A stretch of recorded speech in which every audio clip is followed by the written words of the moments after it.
백악관이 팔레스타인의 하마스 공격으로 사망한 미국인의 수가 27명으로 늘어났다고 밝혔습니다. 며칠 전 하마스의 공격의 책임이 이스라엘에 있다는 성명을 냈던 하버드 대학교 학생들의 신상이 공개돼 논란이 되고 있습니다. 스티브 스컬리스 원내대표가 공화당 당내 강경파의 반대로 의장 후보직을 사퇴했습니다. 공화당은 짐 조던 법사위원장을 다시 후보로 선출했습니다. 내년도 사회보장연금 물가조정분이 3.2%로 확정됐습니다. 월 평균 $59가 인상됩니다. 뉴저지주에서 앵커 재산세 감면 프로그램에 따른 환급금 지급이 어제부터 시작됐습니다. 이상은 이 시각 주요 뉴스입니다. 시청자 여러분 안녕하십니까? KBN 뉴스입니다. 첫 번째 전해드릴 뉴스는 팔레스타인 무장정파 하마스의 기습 공격과 관련된 소식입니다. 백악관이 팔레스타인의 하마스 공격으로 사망한 미국인의 수가 27명으로 늘어났다고 밝혔습니다. 14명은 행방불명 상태입니다. 오동윤 기자가 보도합니다. 존 커비 백악관 국가안보회의 전략소통조정관은 어제 브리핑에서 현재 사망한 것으로 알고 있는 미국인의 숫자를 27명으로 업데이트했다고 밝혔습니다. 전날 국무부가 밝힌 22명의 미국인 사망자에서 5명이 늘어난 수치입니다. 이스라엘을 방문 중인 블링컨 장관은 이날 텔아비브에서 이스라엘 총리 베냐민 네타냐후와 공동 기자회견을 열고 최소 25명의 미국인이 사망했다고 밝혔습니다. 한편 존 커비 조정관은 현재 14명의 미국인이 행방불명 상태라고 설명했습니다. 또 가족들을 지원하고 정보를 제공하기 위해 우리가 할 수 있는 모든 것을 하고 있다면서도 다만 행방불명자들은 신원이 확인되지 않고 있다는 것이라며 이들 모두가 하마스의 인질로 잡혀있는 것은 아니라고 설명했습니다. 커비 조정관은 또 하마스에 억류된 미국인 인질이 여전히 소수라고 믿고 있다며 이들의 상태에 대해선 아직 구체적인 내용을 갖고 있지 않다고 밝혔습니다. 하지만 하마스의 과거 인질 사건을 기준으로 볼 때 하마스가 인질들을 한 곳에 모아두지 않았을 수도 있다고 예상했습니다. 구체적인 정보사항에 대해 언급하지 않겠지만 하마스의 플레이북에선 인질들을 분산시키고 때때로 소규모 그룹으로 나누어 이동시키는 게 일반적인 전술이라고 덧붙였습니다. 국무부는 현지에 있는 미국인들의 안전을 위해 오늘부터 이스라엘에서 유럽 지역으로 이동할 수 있는 전세기를 마련할 계획입니다. KBN 뉴스 오동윤입니다. 이런 가운데 며칠 전 하마스의 공격의 책임이 이스라엘에 있다는 성명을 냈던 하버드 대학교 학생들의 신상이 공개돼 논란이 되고 있습니다. CNN에 따르면 보수 비영리 단체 어큐러시 인 미디어는 이스라엘을 비판하는 성명을 발표한 하버드대 학생들의 이름과 사진이 적힌 광고판 트럭을 학교에 보냈습니다. 이 단체의 길레트 대표는 뉴욕 포스트와의 인터뷰에서 자신들의 행동에 대해 사죄한다면 이름을 지우겠다며 행동이 떳떳하다면 이를 널리 퍼뜨려준 우리에게 감사해야 할 것이라고 말했습니다. 이에 하버드대의 법학자 로렌 스트라이브는 CNN에 보낸 이메일을 통해 반유대주의자로 낙인을 찍고 사진을 유포하는 행위는 매우 위험하다며 학생들의 신상을 공개한 단체를 비판했습니다. 한편 이스라엘을 비난하는 주장을 했다가 취업이 취소되는 사건도 발생했습니다. 비즈니스 인사이더에 따르면 NYU 학생 변호사협회 회장인 리나 워크먼은 지난 9일 회원들에게 보내는 뉴스레터의 메시지에서 이스라엘의 중동 갈등에 책임이 있다고 주장했다가 그를 채용하기로 했던 로펌으로부터 받았던 일자리 제안이 취소됐습니다. 법률회사인 윈스턴 앤 스트로는 이날 X에 성명을 내고 오늘 우리는 전직 여름 인턴십을 했던 동료가 하마스의 최근 이스라엘 테러 공격에 대해 선동적인 논평을 내고 이를 NYU 학생 변호사협회에 배포했다는 사실을 알게 됐다면서 이런 발언은 우리의 가치와 심각하게 상충된다고 지적하고 채용 제안을 취소했다고 밝혔습니다. 팔레스타인 무장정파 하마스의 공격 이후 뉴욕 JFK 국제공항이 이스라엘 젊은이들로 붐비고 있습니다. 동원령에 따라 예비군에 합류하기 위한 행렬입니다.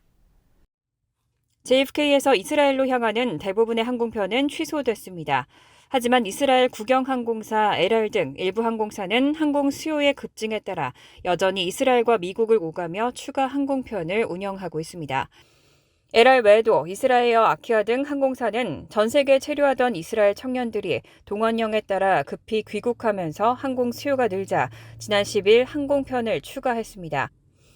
이스라엘 군인과 예비군이 비행기 탑승을 위해 JFK에 가장 먼저 도착했고 의료, 비영리 단체에서 나온 자원봉사자들이 그 뒤를 따랐습니다. JFK 국제공항의 제4터미널에서는 이스라엘 군인들의 모습이 눈에 띄었습니다. 뉴욕타임즈는 군복을 입지 않았는데도 그들의 건강한 체격과 눈빛, 태도가 다른 여타 군인과 사뭇 달랐다고 평가했습니다. 공항에서 일부 승객들은 박수를 치며 이들을 응원했습니다.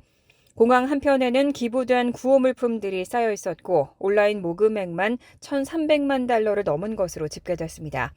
이스라엘 국적의 청년 일라이 리 탄탈은 휴스턴에서 휴가를 보내던 중 이스라엘 방위군의 복귀 명령을 받았다며 고국으로 돌아가게 돼서 기쁘다고 밝혔습니다. 이스라엘은 최근 하마스에 대한 전례 없는 대규모 보복을 선언하고 36만 명의 예비군을 소집했습니다. 이스라엘 인구는 970만 명으로 비교적 적지만 동원 병력은 주요 국가들과 비슷한 상당히 큰 규모입니다. 지난 11일 하원의장 후보로 선출됐던 스티브 스컬리스 원내대표는 공화당 당내 강경파의 반대로 사퇴했습니다. 오늘 공화당은 차기 하원의장 후보로 강경파로 분류되는 짐 조던 법사위원장을 선출했습니다. 의회 전문마체 더 힐 등에 따르면 공화당은 오늘 오후 의사당에서 비공개 회의를 개최하고 표결을 통해 조던 위원장을 새 의장 후보로 지명했습니다. 오스틴 스컷 의원이 조던 위원장에게 도전장을 던졌지만 패배했습니다. 조던 위원장은 지난 11일 진행된 경선에서 99표를 받아 스칼리스 원내대표에게 패배했지만 어제 스컬리스 원내대표가 전격 후보직을 사퇴하면서 다시 한번 기회를 얻게 됐습니다. 조던 위원장은 강경파 모임인 프리덤 코커스 창립 멤버로 최근 스컬리스 원내대표와의 경쟁 과정에서 도널드 트럼프 전 대통령이 지지 의사를 밝혔던 친트럼프 인사로 분류됩니다. 공화당은 당내 강경파들의 반기로 케빈 메카시 전 하원 의장이 미 의회 역사상 최초로 하원 의장직에서 해임됐습니다. 여기에 스컬리스 원내대표마저 하루 만에 후보직을 사퇴한 데 대해 당내 중도파들의 불만이 큰 상황이어서 강경파인 조던 위원장이 하원 의장직 당선에 필요한 과반 득표를 할 수 있을지는 불투명한 상황입니다. 하원 의장 선출을 위해서는 217표가 필요한 만큼 공화당 의원 가운데 5명만 이탈해도 당선이 불가능합니다. 내년도 사회보장연금의 조정률이 확정됐습니다. 사회보장국이 내년도 사회보장연금은 3.2% 인상된다고 발표했습니다. 사회보장국이 어제 내년도 사회보장연금 물가조정분은 3.2%라고 발표했습니다. 이 변경사항에 따른 지급액 인상은 오늘 12월 29일부터 적용됩니다. 이례적으로 크게 증가했던 지난해 인상분 8.7%보다는 증가폭이 줄어들었지만 지난 20년 동안의 평균 상승률인 2.6%보다는 0.6%포인트 더 높게 조정됐습니다. 이 조정률은 10월 3분기에 도시 및 사무직 근로자의 소비자 물가지수 CPI-W를 기반으로 결정됩니다. 이 조정으로 인해 은퇴한 개인은 평균 월 1,848달러에서 59달러 증가한 1,907달러를 받게 됩니다. 부부가 모두 연금을 수령하는 경우에는 2,939달러에서 3,033달러를 받게 됩니다. 그럼에도 불구하고 시니어 권익 옹호 단체인 시니어 시티즌스 리그는 최근의 인플레이션과 생활비 상승에 따라 3.2%의 조정률은 충분하지 않다고 지적했습니다. 시니어 시티즌스 리그는 인플레이션이 둔화하긴 했지만 생활비 걱정이 여전히 큰 상황이라며 추가 지원 필요성을 강조했습니다. 뉴저지주에서 앵커 재산세 감면 프로그램에 따른 환급금 지급이 어제부터 시작됐습니다. 어제 뉴저지 주정부는 앵커 프로그램에 따른 환급금이 수혜자들의 은행 계좌로 입금되기 시작할 것이라고 발표했습니다. 우선 은행 계좌 입금을 선택한 수혜자 약 70만 명에게는 1차 지급이 이미 시작됐습니다. 환급금을 수표로 받기 원하는 경우에는 다음 주부터 우편 발송이 시작됩니다. 주정부는 11월 1일까지는 대부분의 신청자들이 환급금을 받을 수 있을 것으로 예상하고 있습니다. 앵커 프로그램은 2020년 10월 1일을 기준으로 뉴저지의 주택을 소유하거나 임차한 주민들을 대상으로 합니다. 주택 소유자 중에서 소득이 15만 달러 미만인 경우 65세 미만이면 1,500달러, 65세 이상이면 1,750달러가 지급됩니다. 소득이 15만에서 25만 달러 사이라면 65세 미만은 $1,000, 65세 이상은 $1,250를 받게 됩니다. 세입자의 경우는 연소득이 15만 달러 미만, 65세 미만인 경우 $450, 65세 이상은 $700의 환급금이 지급됩니다. 대부분의 수혜자들은 별도의 신청 절차 없이 환급금을 자동으로 받게 되지만 만약에 지난해 수혜자가 아니라서 자동 지급 통보를 받지 못했다면 12월 말까지 신규 신청서를 제출해야 합니다. 앵커 프로그램의 자세한 내용이나 신청 방법에 대한 정보는 주 재무국 웹사이트에서 확인할 수 있습니다. 한국어로 된 자세한 안내나 도움이 필요한 경우에는 뉴저지 민권센터나 뉴저지 한인상록회 혹은 엘렌박 주 하원의원실로 연락하면 도움을 받을 수 있습니다. 난민 문제로 위기를 겪고 있는 뉴욕시에서 피난처 권리 변경을 두고 뜨거운 논의가 계속되고 있습니다. 최근 뉴욕시는 뉴욕주 법원에 피난처 권리의 내용을 변경하기 위한 소송을 제기했는데요. 캐시 호컬 뉴욕 주지사도 지지 입장을 밝혔습니다. 뉴욕시는 최근 난민 위기를 이유로 피난처 권리의 일부 변경을 요구하며 소송을 제기했습니다. 그리고 캐시 호컬 뉴욕 주지사는 이런 뉴욕시의 입장을 공식 지지한다는 서한을 법원에 제출한 것으로 확인됐습니다. 주지사의 서한에서는 피난처 권리가 뉴욕시에 감당할 수 없는 부담을 주고 있다며 뉴욕시에 도착하는 이민자들을 위해 시 주정부가 전례 없는 지원을 하고 있는데도 불구하고 난민 위기에 해결의 실마리가 보이지 않고 있다고 지적했습니다. 때문에 이를 해결하기 위해서 유연성이 필요하다는 주장입니다. 뉴욕시는 미국 내 주요 대도시 가운데 유일하게 노숙자나 난민이 요구할 경우 시정부 기관이 쉘터 등 보호 공간을 제공해야 한다는 내용의 피난처 권리 조례를 갖고 있습니다. 때문에 이런 조례가 뉴욕시로의 이민자 유입을 끌어들이고 있다는 평가를 받아왔습니다. 이로 인해 뉴욕시는 이달 초 법원에 서신을 제출하고 특별 상황에서는 독신 성인 난민을 피난처 권리 대상에서 제외해달라고 요청했습니다. 시장이나 주지사가 비상사태를 선포하거나 2주 이상 보호소 인원이 평소의 50% 이상 급증할 경우가 여기에 해당됩니다. 한편 호컬 주지사는 이달 초 피난처 권리가 무제한적으로 적용되는 것은 아니라며 현재의 난민 위기 상황에 맞게 적용 변경이 필요하다는 뉴욕의 입장에 뜻을 같이 한다고 밝혔습니다. 모기지 금리가 5주 연속 상승하더니 20년 만에 사상 처음으로 7.5%를 돌파했습니다. 국책담보대출업체 프레디맥에 따르면 모기지 금리가 5주 연속 상승하다 7.57%를 기록하면서 20년 만에 최고치를 기록했습니다. 전주 7.49%에서 0.8%포인트 상승한 겁니다. 이런 계속되는 금리 상승은 주택시장에 큰 압박을 주고 있습니다. 매물 부족에다 급증하는 모기지 금리로 인해 많은 잠재적 구매자들은 주택 구입을 포기하는 상황입니다. 또 고금리를 감당할 수 있는 경우에도 매물 부족으로 어려움을 겪고 있습니다. 기존 주택 보유자들은 저금리 시절 받았던 모기지 때문에 새로운 주택으로 갈아타기를 망설이고 있고 이에 따라 매물도 나오지 않고 있는 실정이기 때문입니다. 샘 케이터 프레디맥 수석 이코노미스트는 주택 시장이 상당한 제약에 묶여 있다며 매수 수요가 30년 만에 최저 수준으로 떨어졌다고 밝혔습니다. 한편 리얼터닷컴의 한나 존스 수석 분석가는 연준의 더 오래 더 높은 통화 정책이 금리 상승 압력을 유지하고 있고 인플레이션이 올바로 가고 있다는 걸 시사하는 새로운 데이터가 나올 때까지 금리가 떨어질 가능성은 낮다고 전망했습니다. 모기지 금리가 높아지면 매월 원리금 상환액이 커지기 때문에 모기지 신청 자격을 갖추기 어려워집니다. 소비자금융보호국 보고서에 따르면 지난해 소득 부족으로 대출 신청이 거부된 사례는 2018년 이후 최고치를 기록했습니다. 간추린 소식입니다.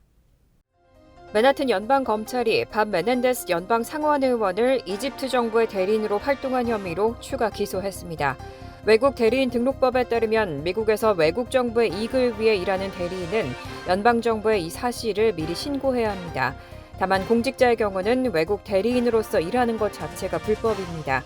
검찰은 메넨데스 의원뿐 아니라 부인 네이딘과 메넨데스 부부에게 뇌물을 준 혐의를 받고 있는 이집트계 미국인 사업가 와일 하나도 이집트 정부 대리인이었다고 규정했습니다.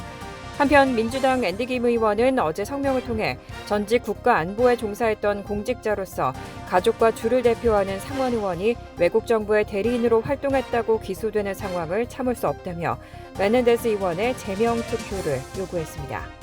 월트 디즈니와 넷플릭스 등 할리우드 대기업들로 구성된 영화, TV 제작자 연맹과 할리우드 배우, 방송인 노동조합에 따르면 양측은 지난 4일 교섭을 재개하고 총 닷새간 만나 협상을 벌였지만 끝내 합의에 이르지 못하고 협상을 중단했습니다. 제작자 연맹은 노조가 최근 제시한 스트리밍 서비스 관련 보상안에 연간 8억 달러 이상의 비용이 드는 시청자 수 보너스가 포함돼 있다며 감당할 수 없는 경제적 부담이 될 수 있다고 밝혔습니다. 양측이 다시 대립하면서 배우들의 파업은 당분간 계속될 전망입니다. 에릭 애담스 뉴욕시장은 어제 뉴욕시 그린웨이 네트워크를 확장한다며 브롱스, 브루클린, 퀸즈, 스태튼 아일랜드에 40마일 이상의 녹지 공간이 조성될 예정이라고 전했습니다. 뉴욕시 그린웨이는 기존 20마일에서 총 60마일로 늘어나게 됩니다. 확장 예정인 그린웨이는 퀸즈 워터프론트, 겐트리 플라자 등 16마일 구간이고 퀸즈 남부 7마일, 코니 아일랜드부터 브루클린 하일랜드 파크 12마일, 스태튼 아일랜드 10마일 등으로 조성됩니다. 관계자들은 그린웨이 확장을 통해 교통 옵션과 녹지 공간이 확대되고 보행자와 자전거 이용자의 안전이 강화될 것이라고 기대했습니다. 이번 주말 브루클린 퀸즈 익스프레스웨이 브루클린 지역의 애틀랜틱 애비뉴부터 샌즈 스트리트 사이 일부 구간이 폐쇄됩니다. 특히 퀸즈 방향은 차량 통행이 전면 통제됩니다. 스태튼 아일랜드 방향도 같은 구간 1개 차선만 개방돼 이번 주말 일대 극심한 교통 혼잡이 예상됩니다. 뉴욕시 교통국은 브루클린 퀸즈 익스프레스웨이, 브루클린 캔틸레버 구간에 대한 콘크리트 및 철근 보강 공사가 시급해 이번 주말 해당 구간 일부를 폐쇄하게 됐다며 특히 퀸즈 방향은 모든 차선이 폐쇄되기 때문에 반드시 우회로를 미리 확인하고 퀸즈 방향으로 이동해야 시간을 절약할 수 있다고 밝혔습니다. 환율과 증권 소식입니다.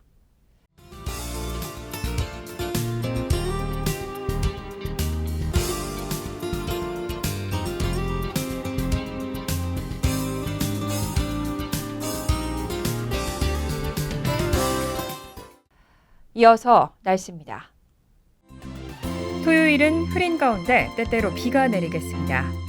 낮 최고 기온은 54도, 섭씨 12도, 밤 최저 기온은 49도, 섭씨 9도로 예상됩니다. 일요일 역시 흐리겠고 때때로 비 내릴 가능성이 있습니다. 월요일은 부분적으로 화창하겠지만 점차 흐려지면서 밤에는 소나기 내릴 가능성이 있습니다. 이상으로 KBN 뉴스를 마칩니다. KBN과 함께 즐거운 저녁 되시기 바랍니다.